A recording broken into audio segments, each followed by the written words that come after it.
I want to go a bit off topic in this video. I want to talk about the FIRE movement, the financially independent retire early movement. The idea that you can live super frugal, that you don't spend much, that the majority of your income is saved, and that you can then maybe retire at the age of 35 or 40 because you simply don't need all that luxury, all that mumbo jumbo around you, right? You can live easy and enjoy the things that really matter, which is spending time with your family, for example, right? Or doing the things you love instead of sitting in a cubicle, dying away and not enjoying your life. That's the idea of FIRE. Now, I do not agree with this movement because I think family planning, for example, is completely forgotten. A lot of people forget about family planning. When you think about your expenses over your life, right, you've got very little expenses when you're by yourself or when you're with a partner.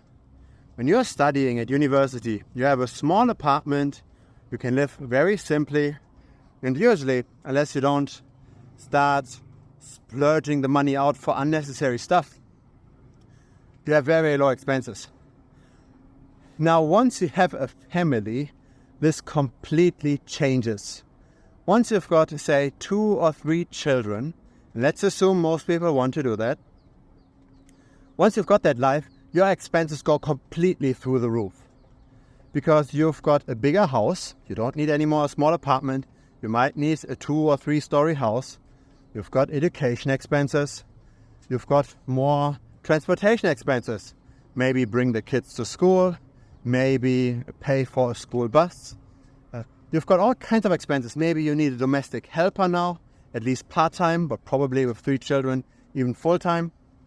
You need all kinds of things. You need to buy the Christmas gifts. You need to buy the things for the hobbies. All of that stuff. When you add this all up, your monthly expenses very easily, compared to just a life alone or as a couple, very easily triple. They double minimum, they easily triple. If you want to still live a good life. Now, you could of course get your whole family through this whole frugal life, but do you really want to do this? For yourself, you might have decided, okay, that's the right thing. But if your daughter asks you, hey, I want to try horse riding, or if your son says, hey, I want to do these drum lessons, I want to join this art class, of course, you're not going to say, we got to save money, we can't do this. Right? When all the other children in the class, they have a PlayStation or whatever it is, right? Probably you don't want to completely get your kids out of this. So there are mandatory expenses. You could be hyper frugal in life, but is this really what you want to do? So if you're realistic about this, right? If you want to live somewhat of a normal life, that you don't want to ride by bicycle to everywhere, and you don't want to live on the fruits on your own farm, etc., then your expenses will go up massively once you've got a family. But that means, in turn, that once kids are old enough, once they are 20, once they can earn their own money, once maybe also the education expenses for university, etc. are covered, maybe you save for this through all those years.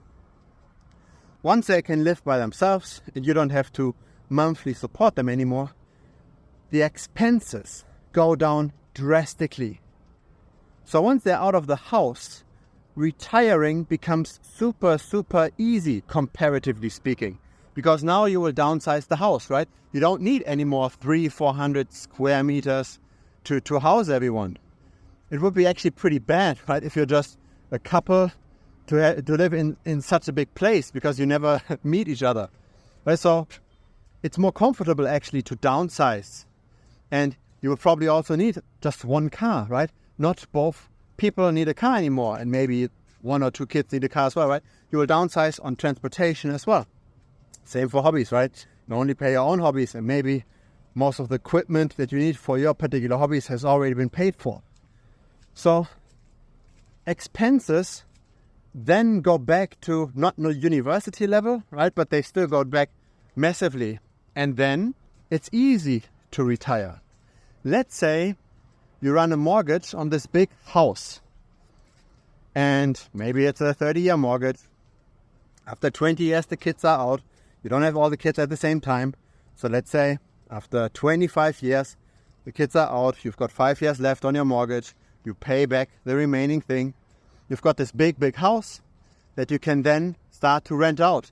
And since you now live smaller, you don't need this huge house anymore.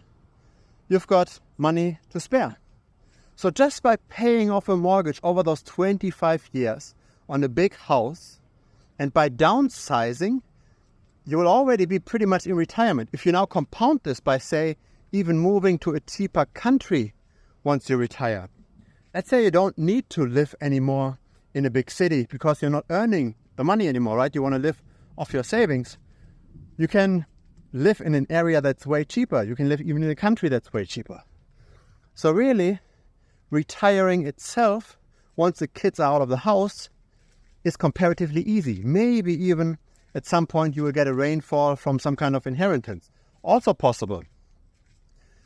But if you compare this to trying to retire when you've got all of these children, you need 4 or 5 times the amount. You need 4 or 5 times at least the savings rate just to get this somewhat done. And then how many years do you really save?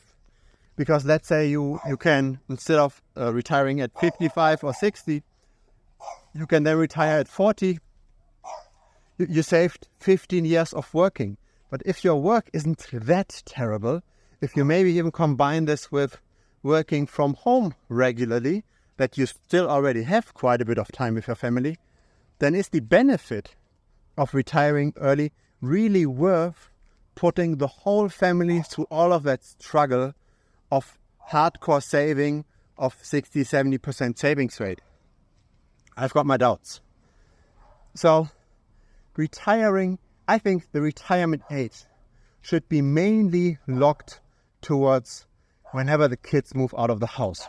Now, if you never have kids, if you never plan on having kids, then of course retiring early is super easy, right? You could, in theory, just retire within 3 or 4 years. You work hardcore at a very high income country in a very high paying job. You work in IT in Luxembourg. You save 80-90% of your money, live by yourself in like a very poor living conditions. You spend nothing, and then you move to the Philippines and you can live forever for your saved 3-4 years of salary. That's possible, right? You don't even have to go through too much struggle in order to do this. But once you have a family, the dynamics very much change. Kids basically keep you working. And in the end, it's a good thing, right? Working in the end also keeps people young. A lot of people just regress as they retire, not really progressing that much. You simply have to find something that you enjoy doing to a degree, that you don't completely hate doing. And I'd argue that finding an occupation or finding something to do that makes money, that you don't entirely hate, going through this iterative process of trying out different things, the effort of doing that is probably less than the effort of trying to save up 60-70% of income in a well-developing country in order to then try to retire a few years earlier with a whole family that went through the whole same struggle, staying in the same place. There are ways to optimize this. And my approach to this is simply to save enough that once it's not anymore the kids that have to be paid for, but it's just my wife and me, then we're good. Right? There's no need to trying to oversave and to maybe even die early. That can be possible as well, right? Who knows if we are going to survive until 70, 80, 90. So we better have some kind of comfort. I'm not saying we should splurge everything on crazy stuff. And when you've got a family, you need to make sure, if possible, that the kids don't go through hell in their childhood. So that's my 2 cents to this. I think being frugal where it makes sense is okay. Not wasting money makes a lot of sense. But on the other hand, trying to not do the things in life that make life worth living, and not working for something that brings some pleasure, like being in a job that brings some kind of pleasure, some kind of fulfillment, but also working for somewhat or someone brings you pleasure. If you don't find these things, then even an early retirement won't help. So let me know what you think about this, right? The comment section is down below. Looking very much forward to your thoughts. I think it's a relatively unconventional thinking. Most people think either save until you can retire early, screw all these jobs. I want to retire early, or alternatively, I just spend my money crazily. But there is a true middle ground that makes sense for the very vast majority of people, especially if you want to have a family. But I'm very open to other ideas, so let me know down below. Cheers.